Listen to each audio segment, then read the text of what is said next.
page 4 and 5 have a story about how a selection panel is now in place to make sure that we do have a fully functional, independent electoral and boundaries commission. And of course, it's come with its own fair share of challenges. The IEBC cannot review the names and the boundaries of electoral areas.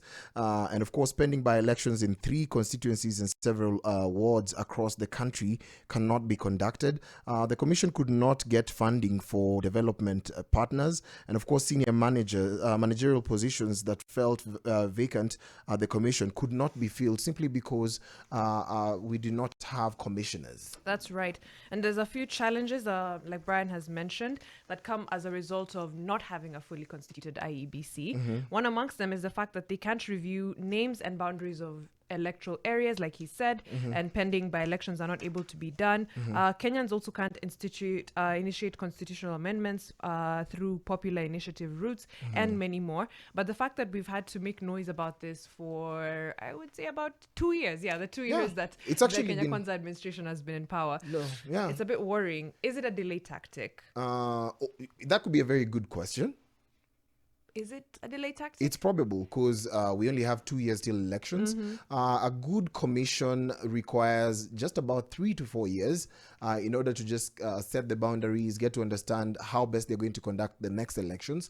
Other than that, there are the inner runnings of an independent board that would allow them to have a level of transparency and also just building trust over the years, sensitization, civic education, proper training in different areas. Right. Because for the first-time voters, it becomes really hard for them to get to understand the voting process. That's true. All these are mandates of the IEBC, but they've not been able to carry them out. So will this be a rush against time once we do have a fully constituted election panel?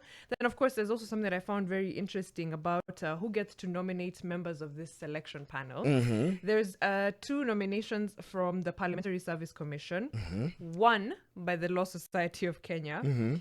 There's 2 by the one by the Institute of Certified Public Accountants, and then 2 by the Inter-Religious Council of Kenya, while the Political Parties Liaison Committee has 3. So a chunk of these, the people selecting these, come from political parties and religious bodies.